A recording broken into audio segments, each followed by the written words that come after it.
once again, I want to welcome all of you to the conference. My name is Professor Lisa Alexander. I am the Faculty Director of Housing and Property Rights Programs for the Initiative on Land, Housing, and Property Rights here at BC Law. I'm also a law professor here. I teach courses in housing law and policy, corporations, and local government law. And my scholarship is on housing law and policy in the United States. And I've specifically written about tiny homes, which I may actually end up presenting about a little bit today. But my first task is to explain why we have titled this panel Priced Out, right?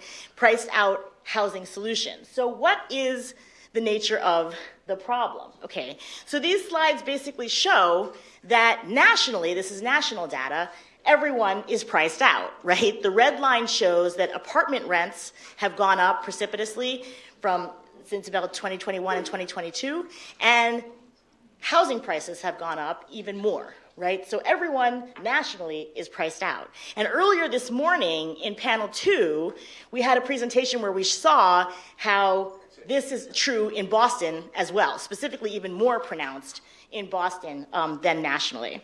The other thing that's contributed to us being priced out is that the supply of homes, right, has virtually stalled, right? Supply is a huge problem because there's much more demand for housing than there is supply.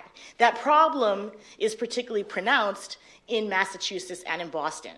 And we talked earlier today about how zoning laws contribute to that problem by raising overall the cost and the price of housing, and therefore there is not sufficient supply to meet the demand. And that's a national problem, especially in large cities, but it's a particularly pronounced one here in Boston and Massachusetts. Another problem is that investors are now buying up record numbers of single-family homes. What does that mean? Well, traditionally, you would have had one single-family homeowner sell their home to another single-family homeowner, and they would have maybe hoped to keep it for 30 years under a 30-year mortgage. Now what we have had in the last couple of years, especially in the last 10 years, is increasingly institutional investors are buying up single-family homes. That means that those investors, private equity funds, other kinds of institutional investors want to give a return to their investors, and therefore that's causing the prices of homes to go up as well, right? And finally, a lot of people are cost burdened, and in particular, low-income homeowners, people of color are cost burdened, and a number of individuals are cost burdened nationally. And again, this data also holds particularly true for Boston. So that's why we called this panel Priced Out, right? And we have today a pretty esteemed panel of people to help us think further about possible solutions out of this problem and out of this conundrum. So we have Professor John Infranca, who's a professor of law at Suffolk University School of Law. He's published in many publications, most recently Georgetown Law Journal and Boston College Law Review. He's clerked for the United States District Court of the Eastern District of Pennsylvania, the Third Circuit, and he worked at the Furman Center for Real Estate and Urban Policy at NYU. He's a graduate of Notre Dame, of their BA there, as well as a master's degree and a graduate of NYU University School of Law.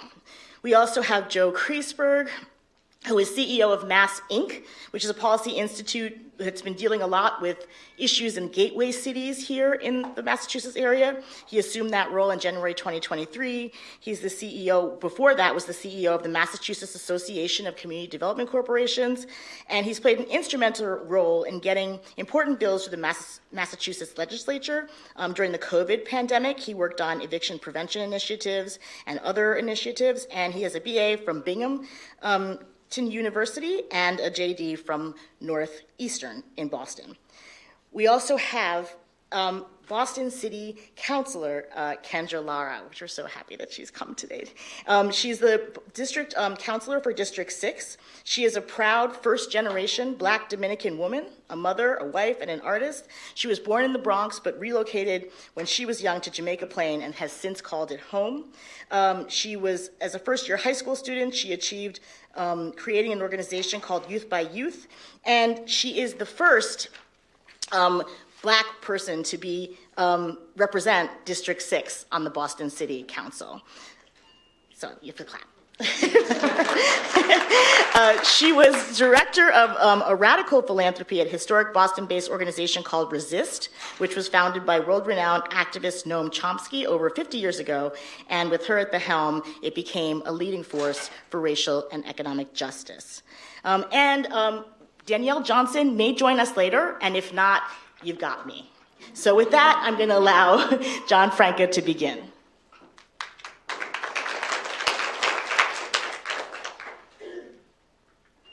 So thank you, Lisa, and thank you, Thomas, for having me here. I have been friends with both Lisa and Thomas for many years since starting to teach, and so was delighted that they've joined us here in Boston. And I should say as well, among my bio, what's not mentioned, is I'm a resident of District 6. So I'm here, happy to be on the panel with my city councilor.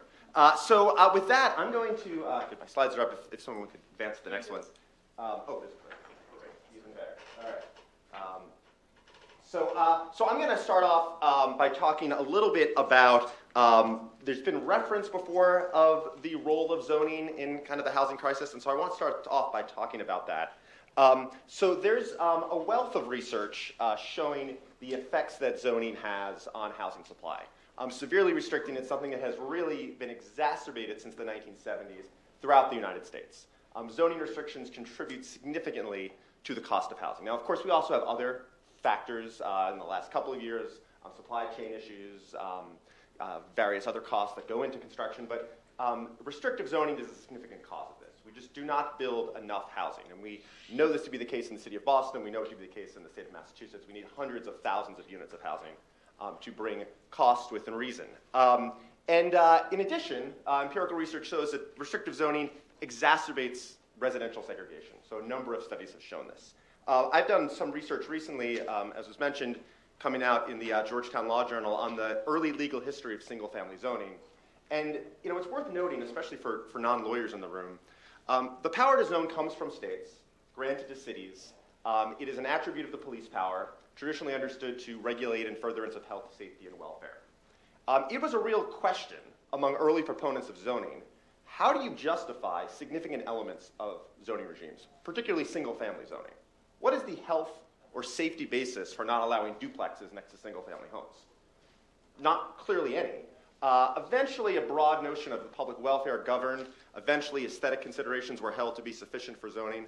But there's a certain instability in some of our early justifications for our most restrictive forms of zoning, particularly single-family zoning.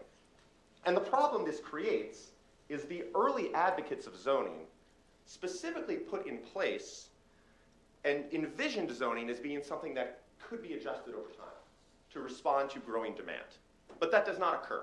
So Robert Ellickson, one of the kind of leading lights over the last 50 years in land use research, has a book called The Zoning Straitjacket, which examines zoning in Silicon Valley, in suburban Connecticut, which he refers to as the land of big lots, and in Austin, Texas. And in all these places, his research shows zoning just doesn't change. When zoning is restrictive, it never becomes less restrictive. It's very rare. And so it creates a significant obstacle to the goal of increasing affordability. And this is true even at the very local level. So there's oftentimes skepticism that more housing supply will only affect prices at the regional level or the metropolitan level. But the most recent empirical research on this, Brian Asquith's piece, also pieces by Evan Mast and others, has shown that these effects are true even at the local level. And to the extent one perceives an amenity effect from new housing, that new housing brings amenities that increase prices, Zhao Di Li's research has shown that that too is canceled out by the supply effects, that more supply lowers housing prices even at the immediate level. But for a lot of people, that's not the reality they see. They see new development in a neighborhood coupled with housing prices seeming to go up. Now, of course, what we're trying to measure, to study, is not whether housing prices are still going up, but whether they're going up less than they otherwise would if we increase housing supply. And the best research we have shows that that is the case. Now, that being said, it's important to note that increasing housing supply is a necessary element of any attempt to increase affordability to prevent displacement, but it is not sufficient. I wouldn't argue it's sufficient. I don't think anyone can seriously argue it's sufficient. We still need things like inclusionary zoning, we still need tenant protections, we still need other things, but it needs to be part of our picture. Nonetheless, we see a lot of pushback on this. So recently, Vicki Bean, Ingrid Allen, and Kathy O'Regan wrote a paper called Supply Skepticism, where they walk through the many arguments that people have about the need for more housing supply, that housing supply is part of this equation. And they show that, the strongest research we have suggests that those critiques are not well-founded. But the problem that persists, and one of the reasons why we don't see people kind of embrace more housing, and we see inclusionary zoning being the dominant component of our zoning, that is low-density zoning in suburban areas in particular, is, as Bill Fischel argued a number of years ago, people are home voters. That is to say that most people, when they vote on local issues, they're voting largely motivated by concern for the value of their homes, their single largest asset.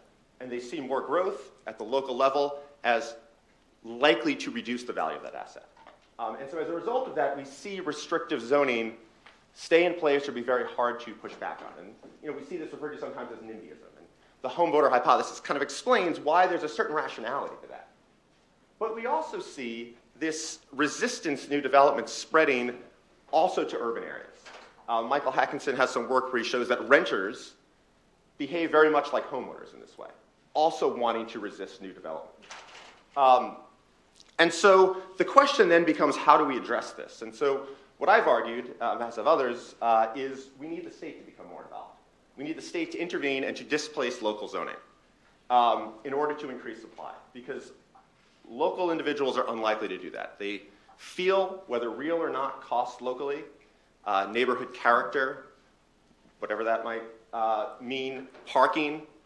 These are the concerns they voice at local meetings to oppose any new development. And so states need to intervene. And states are justified in intervening because the power that local governments have to zone is a power that states gave to them in furtherance of health, safety, and welfare of the state writ large. And if localities are not zoning in a way that furthers those goals, states should take that power back. Now, politically, that is, of course, difficult, but we see states doing that. We see Oregon doing it with regards to single-family zoning. We see California doing it with regards to single-family zoning. We see states in New England doing it around accessory dwelling units. And we see some discussion of it, unfortunately not maybe as much as I would like to see, here in Massachusetts. So we have a number of measures kind of introduced under consideration to, for instance, require localities to allow accessory dwelling units, which can provide some more affordable options in more affluent suburban areas.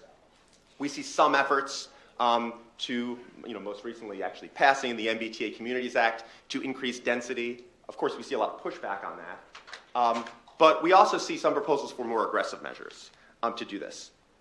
And so we see, a number of these things on the table here in Massachusetts. Now, in a kind of trying to connect a little to our themes for today, in another recent piece entitled Differentiating Exclusionary Tendencies, I tried to work through some ways to think about state intervention and limiting local resistance to new development, and how the valence of that might differ based on different communities. So, we think about exclusionary zoning in suburban areas, but we also think about resistance to development in denser urban areas. How might we think differently about the appropriate responses to that? Some state reform efforts, out in California, for instance, tried to do this in some way, identifying certain communities as sensitive communities at high risk of displacement, and therefore kind of thinking differently about how zoning changes might be brought into that community. I and others have suggested different mechanisms like transferable development rights to be given to local residents in certain neighborhoods that have been historically disadvantaged, so as to enable them to capture some of the value of increased development. So there's different mechanisms that could be proposed or pursued to do this at the state level in the context of a broader redevelopment, broader effort towards rezoning and increasing development capacity. The other thing we need for these efforts is data. And so the other project that I'm involved in right now is the Massachusetts Zoning Atlas. So some of you may be familiar with Connecticut's Zoning Atlas, which a group called Desegregate Connecticut developed over the past 2 years. We're doing something similar in Massachusetts as part of a nationwide effort. So I have a team of 14 that is reading 50,000 pages of zoning codes, encoding 5,000 zoning districts statewide to create an interactive GIS map where you can, in one instance, see every single place in the state of Massachusetts that's single family, which will be most of Massachusetts. And you can layer on it demographic, socioeconomic considerations, number of other attributes. And the goal is to start to kind of inform efforts around increasing supply. So this is Connecticut, for instance. Connecticut did this. As you may not be surprised, 91% of Connecticut land is single family as of right.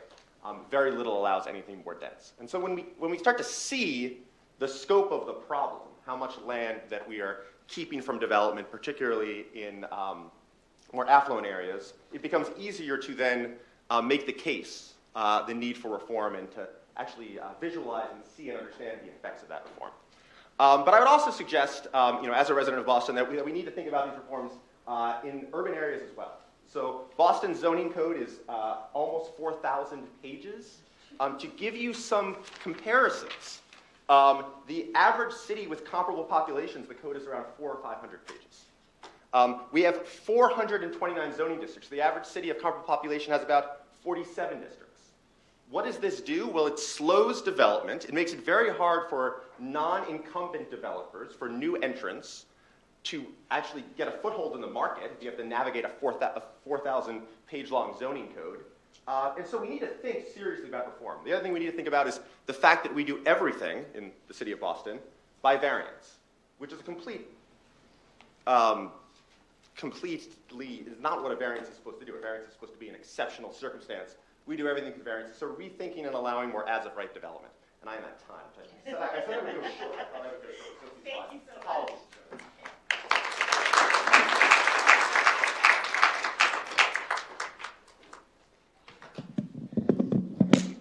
Hi, everybody.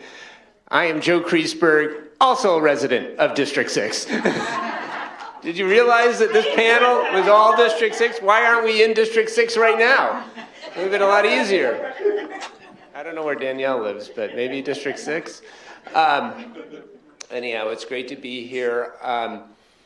As Lisa mentioned in the introduction, I have been at MassINC for all of 2 months. I spent the previous 30 years at the Mass Association of Community Development Corporations, so a lot of how I think about housing comes from that role, where I was representing practitioners and developers who are building affordable housing. And part of the fun of the new job is taking a little bit of a wider lens on the topic, and but I'm also still learning that role, so bear with me. So a couple things, and John kind of alluded to this. There is no single solution. There is not even 10 solutions to this problem.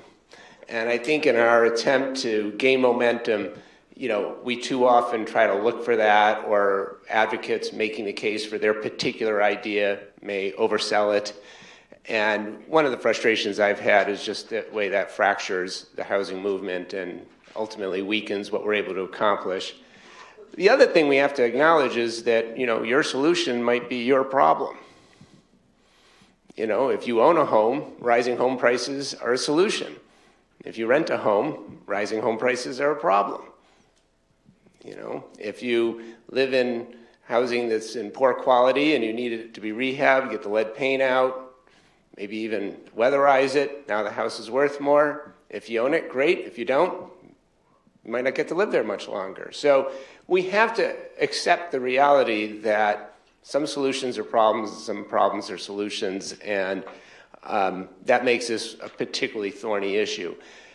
The other thing is housing can't be solved on its own. We're not going to solve the housing problem if we don't solve the problem of income and wealth inequality. And yes, they're related, but they're also independent things, like how different jobs pay and how we tax wealth and a whole bunch of other factors. So not suggesting everybody has to work on every issue, but I think we need to understand that until we solve some of these other issues, it's going to be hard to get at the housing issue. I just had a few points here that I was going to use really to stimulate conversation. I spent 30 years of my career fighting for subsidized affordable housing, income restricted. That was my job. And but we need market rate housing too. We absolutely need it. There's not going to be, even if they passed every tax proposal I've ever supported, enough revenue to subsidize enough housing for enough households. Right now, we serve about 1 out of 4 eligible households with subsidized housing. So we need to do both. We need to have policies that support both, and they need to be in some relative balance with each other. And the other thing I think is important is to recognize that Massachusetts is not necessarily a big state, but it has a lot of different market context. And as Lisa mentioned, my new organization, MassINC, does a lot of work in gateway cities. For those who don't know, gateway cities are every city in Massachusetts except Boston, pretty much, many of which have very weak real estate markets, and where the housing solutions and the policy solutions have to be different than they are here. I grew up in Syracuse, New York. Syracuse has lost a third of its population in my lifetime, maybe half the population, honestly. There are neighborhoods where 2 out of 3 lots are vacant. It's not a place where you build wealth through property ownership necessarily. So, we have to have a very different set of policies in a place like that. A couple other things, and hopefully we can get into this in the discussion. Climate policy is housing policy. If you're interested in housing, you have to be interested in climate. From decarbonization to how we generate electricity, who's going to get stuck on the natural gas system last, all these issues relate to housing.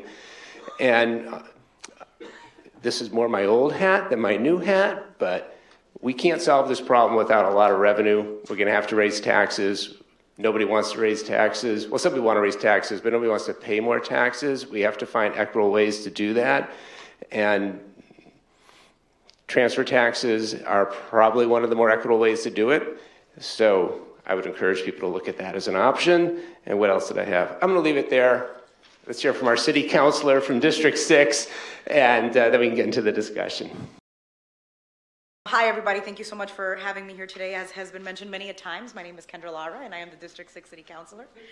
Given that I have 2 of my constituents sitting on the panel with me, it should come as no surprise to you that I am also the chair of the Housing and Community Development Committee on the Boston City Council, and I'm also the chair of the Environmental Justice, Resiliency, and Parks Committee on the City Council. And so what that means, for those of you that maybe don't pay attention to local government, as most people don't, is that all of the legislation that has to do with housing, that has to do with community development, environmental justice, resiliency, or all of the parks in the city of Boston is moved through my committee and stewarded by me. And so it's a lot of work, it's a lot of responsibility, but I am very much happy to be in this position as somebody who came up as a housing justice organizer.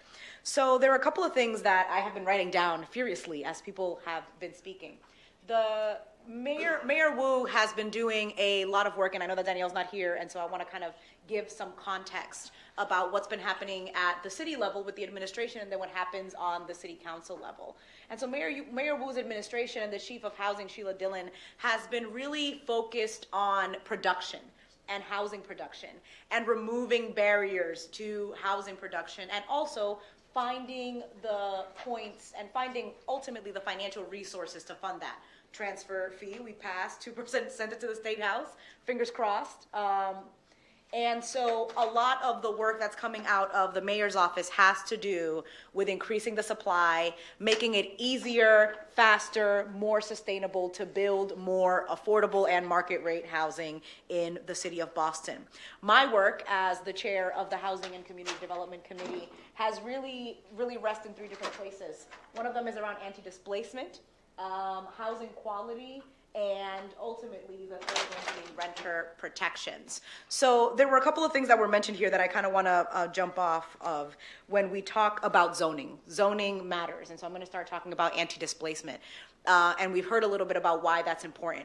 In the city of Boston, the places where we've seen gentrification and displacement run rampant and be the most egregious has been around transit corridors. And so what that means is that whenever there's an expansion in public transit, whenever we have an expansion in bus lanes and trains in the city of Boston, we end up seeing developers from the outside coming in, purchasing the land, building, housing, and ultimately displacing the people in those neighborhoods that the transportation was expanded to serve. And so our committee has been working on creating a transit-oriented overlay in the zoning code in the city of Boston, which would give extra anti-displacement protections for people who live in transit corridors in the city of Boston. We are, it's a legislation that we're currently writing. I laughed when you mentioned that the zoning code was 4,000 pages because my chief of staff is here and he had to print all 4,000 pages, and I keep the zoning code on my desk. I keep a very, very big book of the zoning code on my desk, so when you said that, I was like, yeah, this is exactly why we need reform for the zoning code. So there was a mention of the accessory dwelling units. And I want to tell a story because I know that we're talking about policy and I'm happy to answer any specific questions, but I think that I want to make what we're talking about here salient about what this looks like and how it impacts people. In the city of Boston, we're anticipating that we're going to see a growth by 2030 where the city is going to have at least 800,000 people in it. In order for us to meet that need with housing in the city of Boston, we're going to have to permit at least another 1,000 units than what we are currently permitting. And that means that through zoning, right, we're going to have to really loosen the reins when it comes to zoning. One of the ways that we've been trying to get creative to allow for this is our accessory dwelling unit program. And so these ADU units really allow people to either inside of their home, in the basement or in the attic, or to build something outside of their home.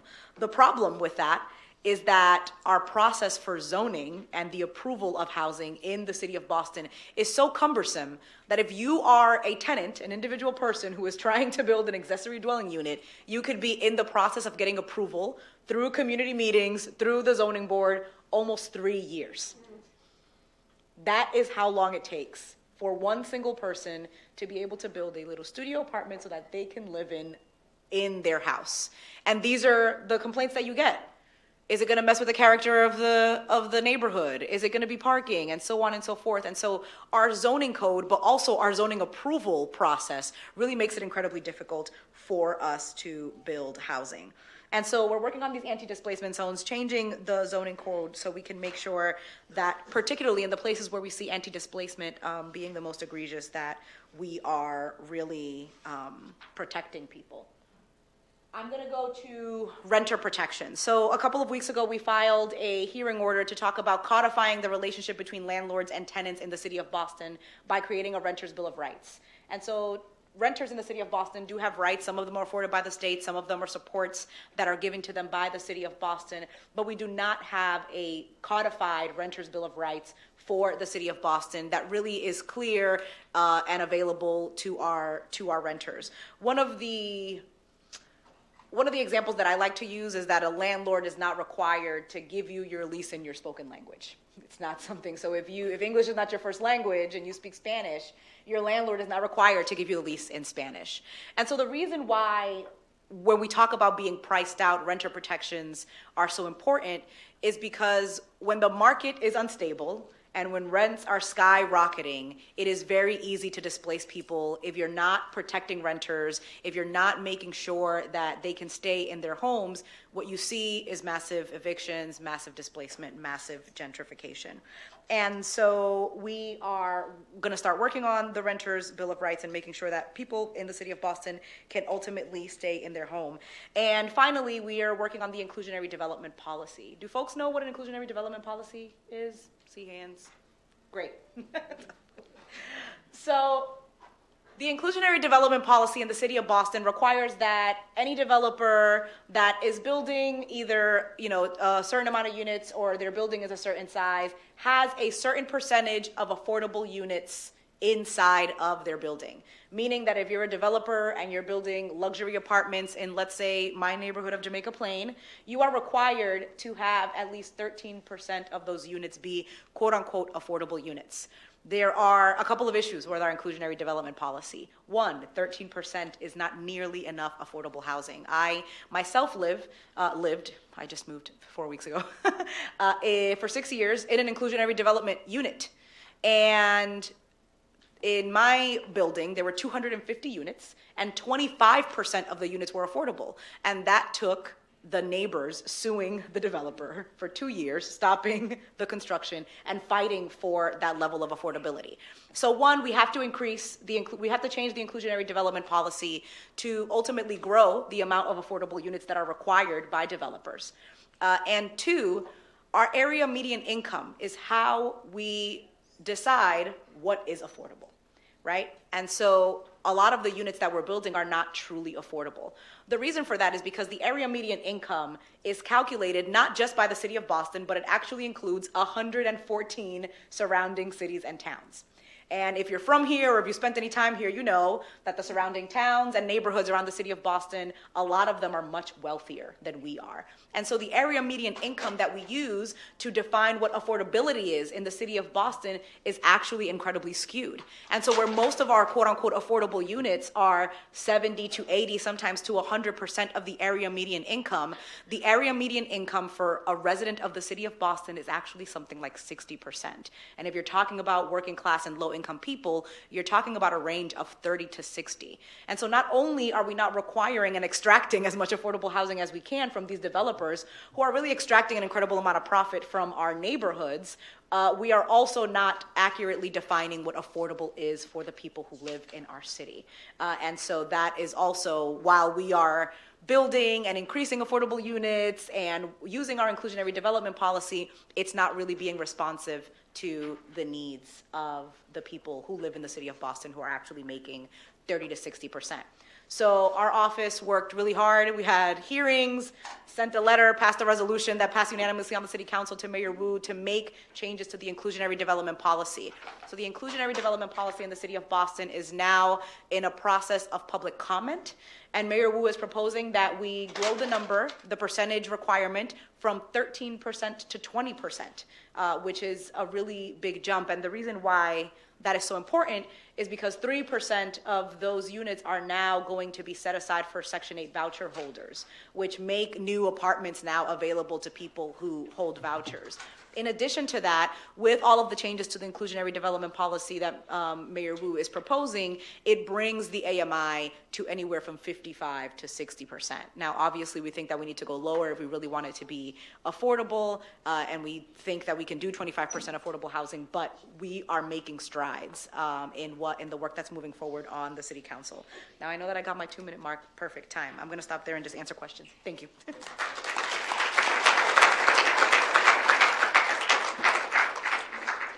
So I'm going to step in to show some slides and talk a little bit about my work on tiny homes and how it fits in with the solutions that we're discussing. So I have to go through some of my initial slides to get to this slide. And so what's true is that what we've been talking about here as solutions to the problem of being priced out shows a continuum of different possibilities, right? From dealing with homelessness and transitional homelessness all the way to affordable rentals that are income restricted for people at lower incomes, to eventually hoping to get to affordable home ownership and then market rate rental and maybe market rate home ownership. So all of these are solutions that fall along a spectrum. And my work on tiny homes and what Danielle was maybe also going to talk about is really at this end of the spectrum. Of course, my dot is not working. Well, let me walk over here. At this end of the spectrum, right? When everything else has failed, right? When the eviction processes were not successful and when you might be down and out, what options are there for you then, right? And we have an issue in Massachusetts about creating affordable housing, about home ownership, but we also have issues with eviction, and that's one of the things that Mayor Wu has been trying to deal with to promote more no-fault evictions so that you can only be evicted really if you've caused a problem. And so that's one of the things that we've been working on. But the issue that I'm working on with tiny homes is as alternative housing for unhoused people. And so tiny homes as alternative housing for unhoused people has been a solution that many cities have been developing. So the idea is that when people can't get into traditional shelters, are there alternatives for them actually renting, stewarding, or being in tiny homes, and particularly I've been looking at tiny homes villages, right?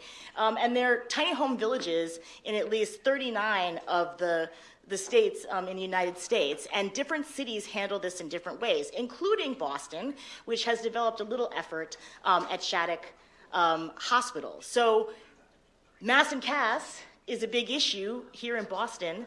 It has to do with the deinstitutionalization of where people were staying.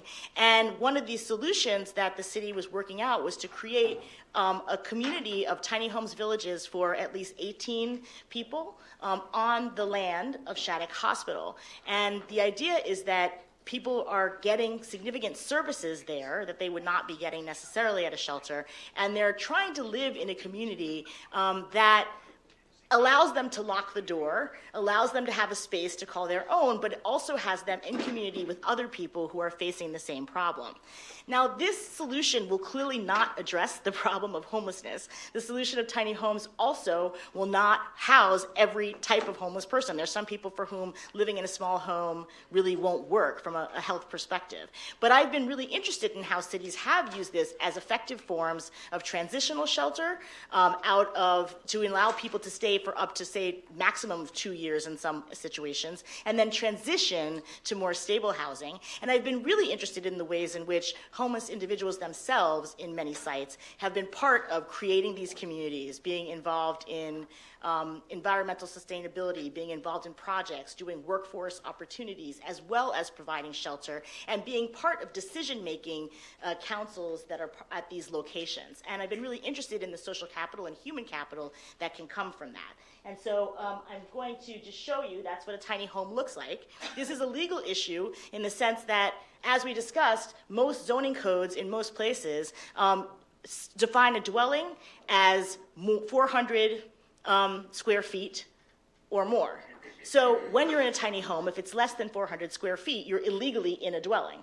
So we have to have changes in zoning codes that allow for slightly smaller dwellings. We talked on the panel about accessory dwelling units, which is sort of the grandma house that might be on your property that might be smaller than 400 square feet. But even that is different from what I'm talking about, where you might need to have unique zoning designations for the kinds of transitional homes that I'm talking about, where they would be less than 400 square feet, but there'd be a number of different homes in some kind of a village. And some cities, like Washington and Los Angeles, are starting to come up with unique zoning codes for that kind of emergency transitional housing.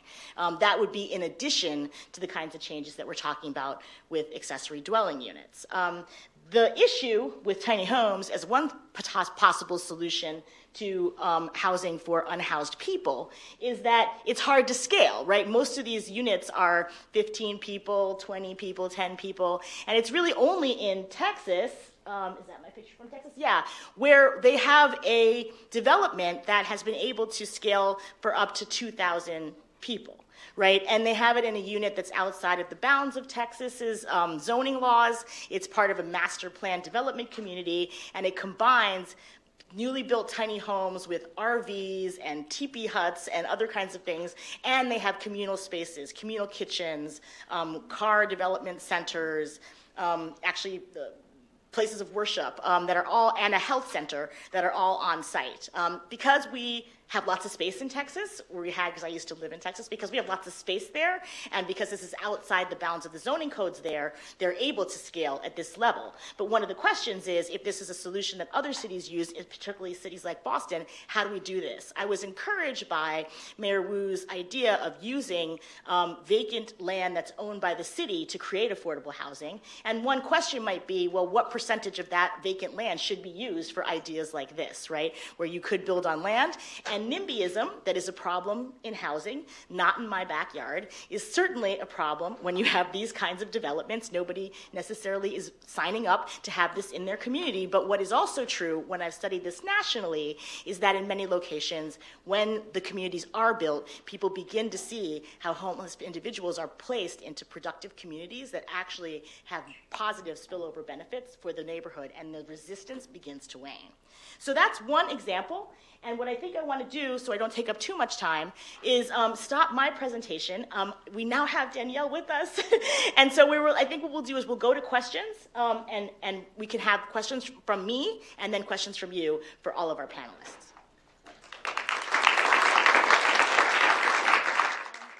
I guess one of the first questions that I wanted to talk about is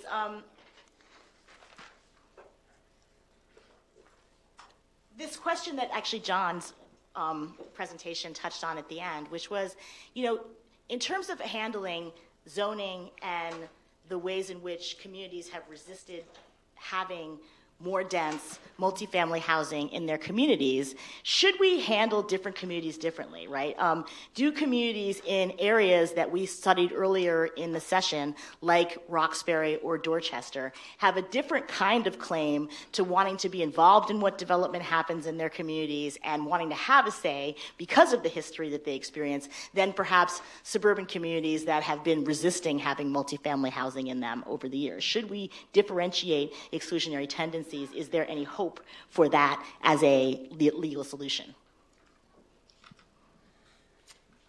I have so much to say. Why don't we start with Councilor? Great.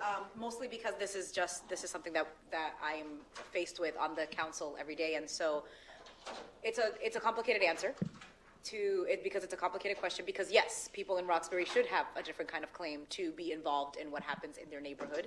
And for the last year, we have been fighting a lot of community members in Roxbury who think that there's too much affordable housing in their neighborhood, and they have been blocking the development of more affordable housing. And we've been having the conversation around what does it mean to concentrate poverty in those neighborhoods. And I think that the conversation that we're really having is this idea that every neighborhood in the city should share in, the quote unquote burden of having affordable housing or low income housing in their neighborhood, right? That's kind of where we're going. Now that's in the affirmative. I'm like, yes, absolutely. I don't just represent Jamaica Plain, I also represent West Roxbury. West Roxbury has less than 1% of the affordable housing in the entire city, right? It also has the highest concentration of single family homes in the entire city. And so we see a lot of that there. In that neighborhood, as the representative there, I am constantly having conversations with my constituents about we need more density, we need more housing, and oftentimes, I'm just like, hey, we got to do it. We can't really, we put a lot of weight on the opinion of the abutter and not enough weight on the opinion of the beneficiary of what we're trying to build. And that is a balance that we have to figure out how to strike as a city government.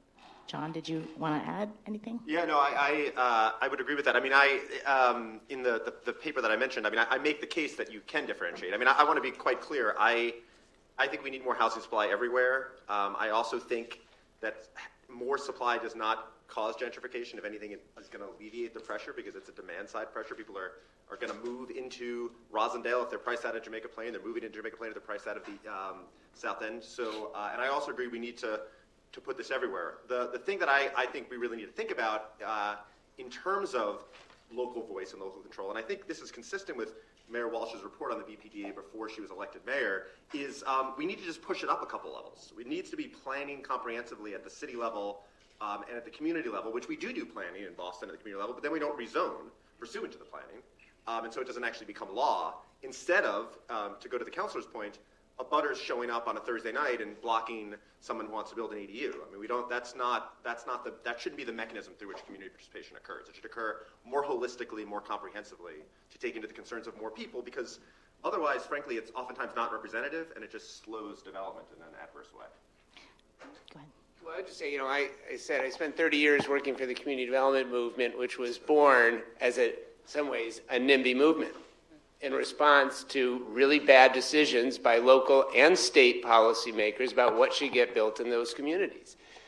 And when we build things physically, they last a very, very long time, and we live with the consequences for a very long time. So I think it's understandable that people care a great deal about what gets built. At the same time, community voice is not the only value we're trying to elevate.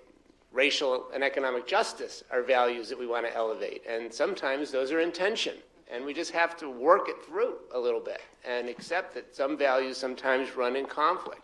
I don't know if there's any legal way to have different policies around community input in different geographies, especially given that the people who live in a particular geography can change over time. And so our sympathies might change over time as those neighborhoods change. So I don't know about a legal solution. And I guess the only solution I guess I could think of is, to listen a little bit more to everybody else and to, have an explicit conversation about the values that are in tension.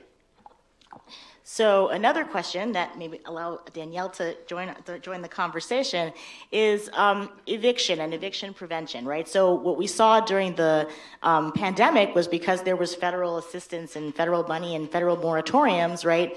Fewer people were evicted. Now that those have fallen away, we're in a crisis in terms of increasing eviction. So can you speak a little bit about how eviction fits into this picture?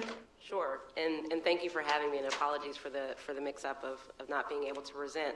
But one thing that I was going to share during my presentation is that we have definitely seen an influx of evictions just in Suffolk County alone. I was looking at a few of the numbers the other day, and compared to 2022, around this time, there were, I want to make sure I'm getting my numbers right. January 2022, there were 141 non-payment evictions that were filed.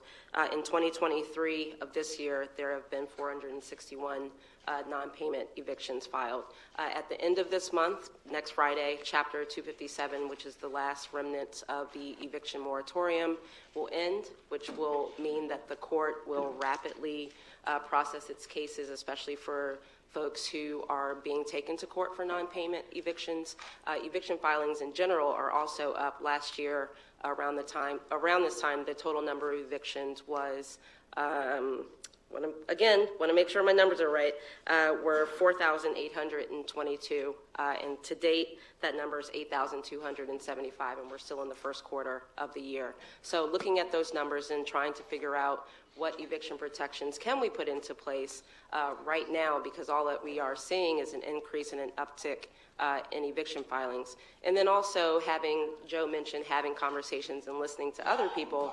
And I believe Councilor Lara had mentioned Bill of Rights and making sure that tenants are aware of what their rights are, what their responsibilities are, as well as tenants. But having those conversations on a full spectrum and standardizing what information we are putting out there so that tenants have that information and that landlords have that information as well. But from the eviction standpoint, I think it's a matter of equipping tenants with the knowledge, but also understanding the systemic pieces to it of why in neighborhoods such as Mattapan, Roxbury, and Dorchester, you're seeing an influx of evictions compared to our neighborhood, West Roxbury. So having those in-depth conversations and analyses, I think, are important. So another question before I turn it over to our audience. So one of the tensions that we have, right, that was revealed by the data that your presentations provided, is that we have up to 800,000 new people, right, who might be living here in 2030, right, in 2030. And then we have individuals who have been here, right, who have been maybe experiencing, not able to experience the full benefits of development, the full benefits of Boston's transfer from an industrial society to a knowledge society, and those people want to remain in place and benefit from development, right? So we have this tension that we have to create some new housing for new people, but we also have to figure out how to keep people in place. So how do we strike that balance? What are some ideas that help with that? And do you think that the current administration is adequately striking that balance, or are there other things that we should be doing? Sorry, I asked the tough questions. I'm the professor. Well, I'll jump in just with obviously we have to do a lot of things, including building a lot of new housing. But in terms of preventing displacement, just one additional thing that I don't think has come up yet, although I think was referenced in your opening presentation about investors buying properties. I was on the mayor's rent stabilization committee, and we looked at a lot of data and trying to think about what a rent control program could look like. And one of the things that became clear, both from the data and from listening to community people, is that when an investor buys a multifamily rental building, that is when you often see the 30, 40, 50, 60% rent increases in one moment in time. And when you look at, the exact same rental unit over a long period of time, rents go up, but they're not going up that much. And I think the mayor designed her rent control policy, and I'm sure people have different opinions about it, but try to get at this issue of investors coming in, buying a building, kicking everybody out, raising the rent 50%.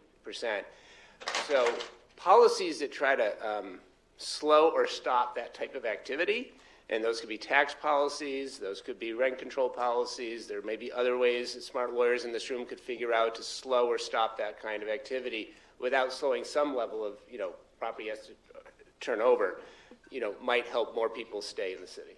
Okay. Yeah, and I have a really salient example of how the city has been able to do that. I think one of the interventions that we have been implementing has been, how do we take, in order to prevent, investors from coming in, how do we take as much housing and as many units as possible off of the speculative market, right? Because that's ultimately what we're seeing.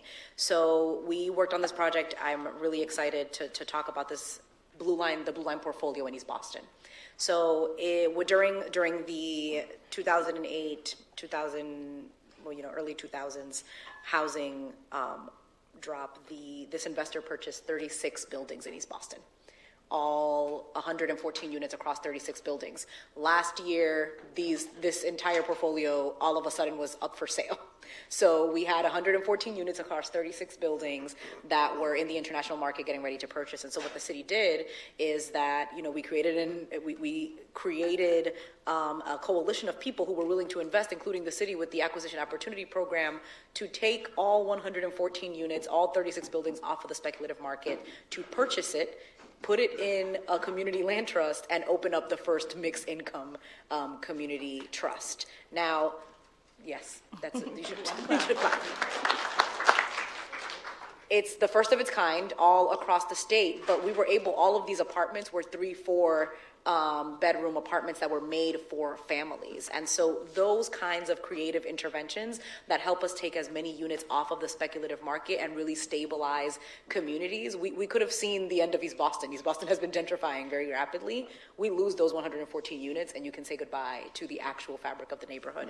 And so though we need to think about how we remove as much housing from the speculative market as possible. Okay, well, I'd like to now open it. Oh, Can I say one thing? really quickly, yes. Yeah, I just want to, I'll let you go. Really? Okay. So I'd like to open it up for questions. Hopefully I have somebody running around with a mic to help me get to all these people. Great. So why don't we take the woman here? And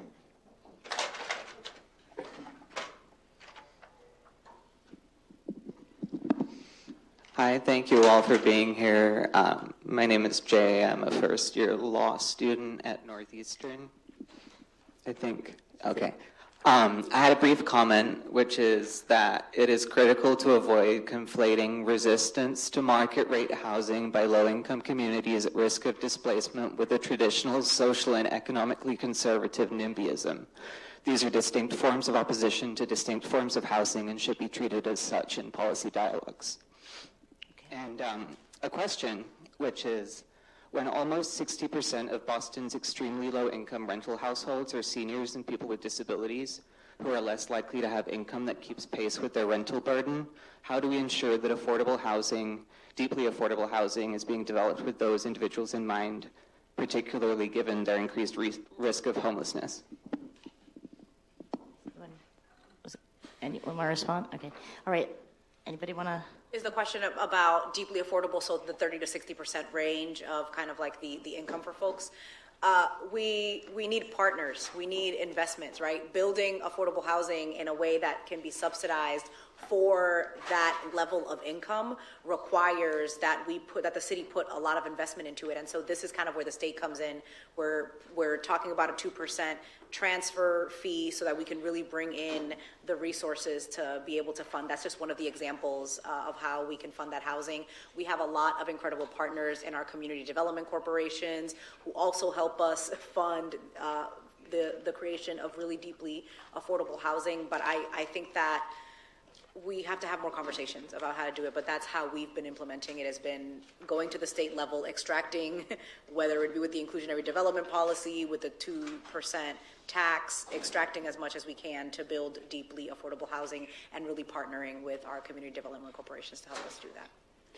I would just say that, I mentioned earlier that we only have enough money and units for 1 out of 4 eligible households, and we do spend a lot of time trying to decide which of the 4 households is going to get the subsidy and get the housing. There's an elderly, disabled, working family, young family, older, so that is a challenge, and there's no good answers often. The other thing I'll just say, just in terms of how you do it, is you need both a capital subsidy and an operating subsidy. You need a long-term operating subsidy, which is, a little bit harder to get legislative bodies to commit to, because once you do, it's a 20, 30-year commitment. But you need it to do that, to make that happen. Part of how we made the Blue Line portfolio happen was with this, flexible capital, where people who were making investments who were willing to either wait longer or get less back on their investment. And so that kind of flexible capital patient capital is typically how we talk about it, is also what we need to make that a long-term operating capital happen as well. Other questions?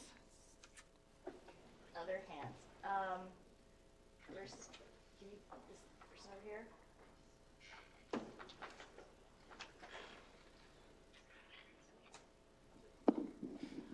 Hi, my name is Cindy Rowe. I'm the director of JALSA, the Jewish Alliance for Law and Social Action. And we've created a curriculum based upon Catherine Einstein's research, showing that people who come to local hearings to testify, to object to housing developments, usually are older, white homeowners, and not very often are there voices from outside of that. And I was particularly struck by Councilor Lara's comment that the voices of people who benefit from the new housing are not the ones that are heard when it is before local boards. So I'm wondering if there are some creative ideas about requiring or making it incumbent upon local zoning boards to do that outreach for the voices who are not the local owners, to have to take that into account when deciding on whether to construct new housing. It was on my policy platform when I ran for office, is to require the representation, to require housing need representation in zoning meetings, which would basically mean that you would bring people in, and we have wait lists of people who are waiting for affordable housing and so on and so forth, and so we know who these people are, and we know how to reach them, and my hope is that we can structurally require that they hear from people who would benefit from housing and not just the abutters. Other questions? Sorry. Yes, let's start here, and then we'll go to you. Hi, thank you. I am a farmhand in Western Massachusetts who has lived a very comfortable life through the means of my tiny house that I built about 8 years ago. And so I'm very excited to hear that there's since been a lot of development here in Boston. And though I've been very frustrated about with the term tiny house, because as I did my research over the years, I noticed that there isn't a huge difference between a tiny house and a mobile home. And I've noticed in the zoning codes that mobile homes have been very much, they're disallowed in almost every municipality across the state. So I don't know if either Mr. Infranca, or Ms. Alexander could comment on maybe the state power to address this issue. Well, it's really, so changing the zoning code is really a local power that belongs to various cities. What is true is there are some places where states have overhauled or they have made an effort to change building codes and other kinds of codes to have allow more for tiny homes and other kinds of alternative options. And that's something that the state can do that then encourages localities to also make changes. But generally, zoning changes is a local power, but there are things that some states have done, and California is an example of a state that made some changes to its codes that are encouraging at the local level. I don't know if I'll there's just say anything else. very quickly. Well, first of all, the Massachusetts Zoning Atlas will tell you where you can build the manufactured homes throughout the state. But there is a bill, and I had to look at this list. Someone prepared for me. H1359 in the State House. I don't know what chance it has, but that's going to liberalize laws statewide. I think around tiny homes. Okay, I can just add to that really quick. When I was about 22 years old, I wrote a zoning bylaw for the town of Hadley, which didn't get passed, but I've been following pretty closely since. And there has been action on a state level. I just don't know, something that might interest you as well is the tiny house appendix Q in the building code that has still not been, I don't think it's been sitting in the house.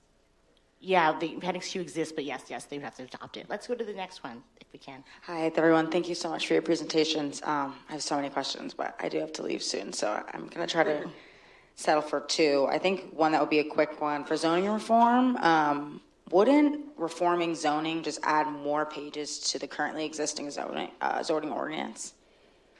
Well, you could rewrite it. You could throw it out and rewrite it, which some places have done. Okay. Which you would hopefully do. Cool. We'll see. And then I also wanted to ask about kind of consideration of the possibility of furthering the affordability of housing through avenues outside of renting for probably the rest of your life. Most people are caught in a cycle of renting. My landlord lives in Needham Highlands. I've met him once over Zoom. That's the closest that we've gotten. And I would really love to buy a house one day, but I don't know how to end that cycle. Is there any consideration of policies outside of densifying rental housing in the city more? Want to answer that?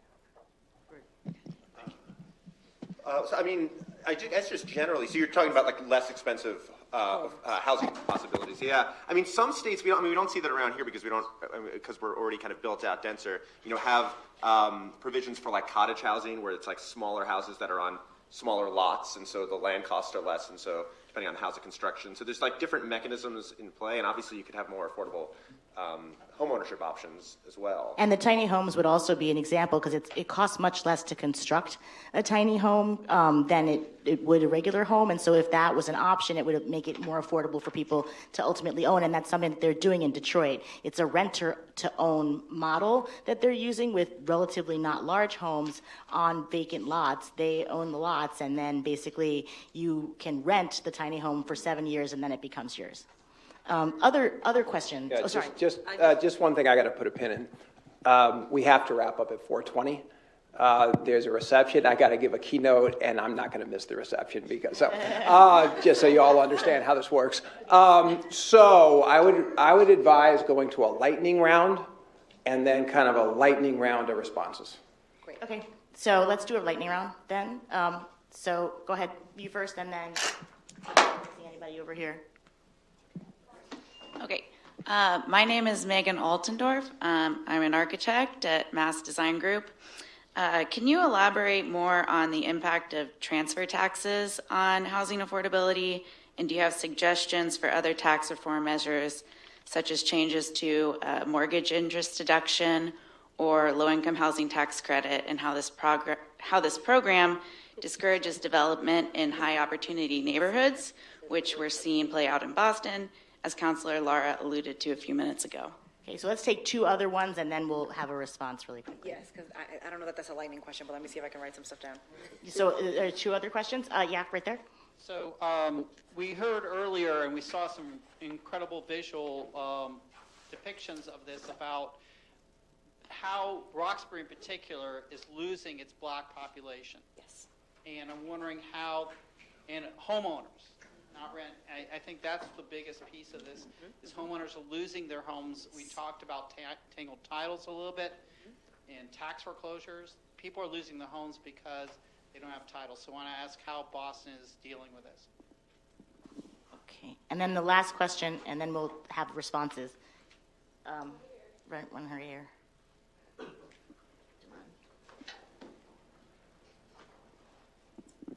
I have a comment. I have a comment and a question. Okay, so make sure that you make that brief, please. Okay. Thank you. So I think it was Joe who said that there is a struggle solution. There is no single solution. My comment is there is no single solution, but as my dad says, there's more than one way to skin a cat.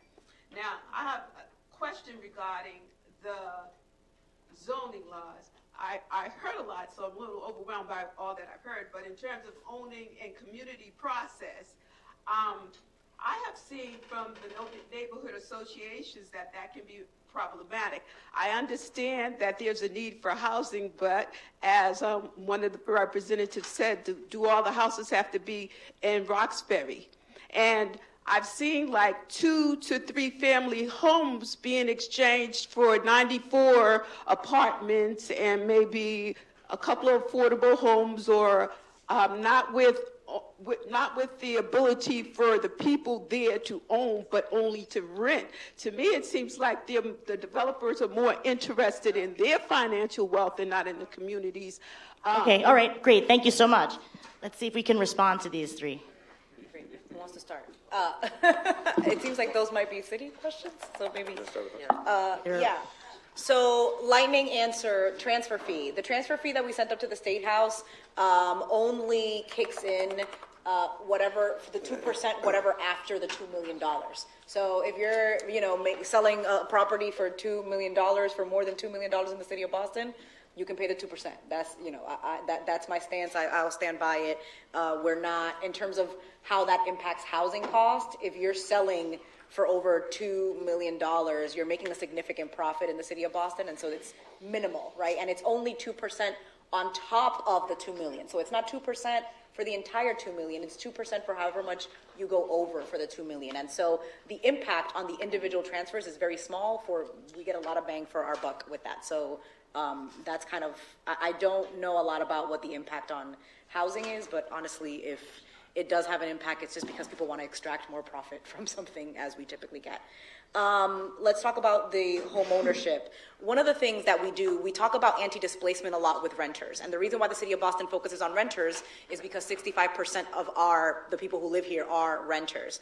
So similarly to how we focus anti-displacement efforts on keeping renters in their homes, we have to invest more money in keeping people in their homes, right? So we need to invest more money in helping people make repairs. We need to invest more money in giving people support when they're falling short on their mortgage. We need to make sure that we are not losing our homeowners, specifically Black and brown homeowners. And I know that this is supposed to be a lightning round, but this is something that a lot of people don't think about in terms of rents and why it is incredibly important to really manage the cost of housing.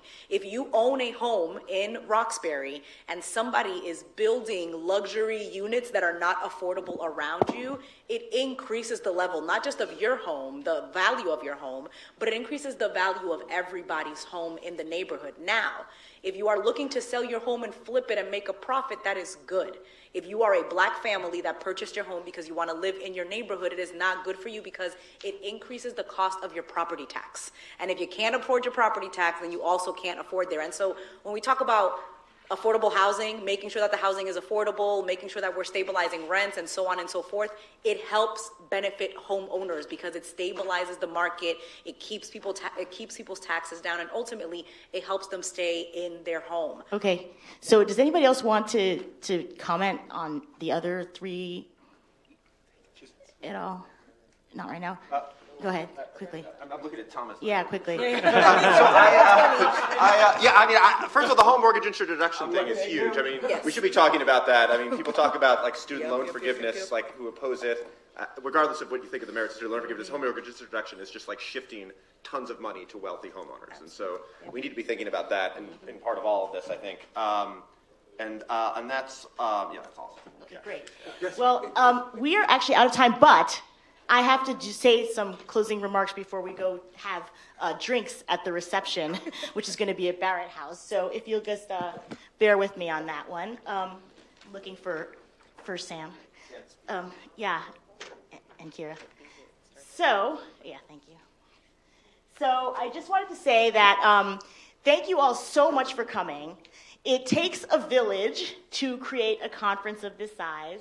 And we really want to thank the Boston College Law School. I really want to thank Amanda Crowley and Nate Kenyon. I really want to thank David Price, the Associate Director of the initiative, who worked very hard to help us get all of these people in place and together. I also want to thank Sam Gelly, who has done all kinds of running around and organizing so that you guys had food and other things. I want to thank the staff of Boston College Law School. I'll thank myself for some of my help. But I also really wanted to give these to my husband, Thomas Mitchell, who really had the vision for this conference and has worked tirelessly to make it come to a fruition and had the vision for this initiative. And we will hopefully have many more events like this, but I want to thank him for his efforts.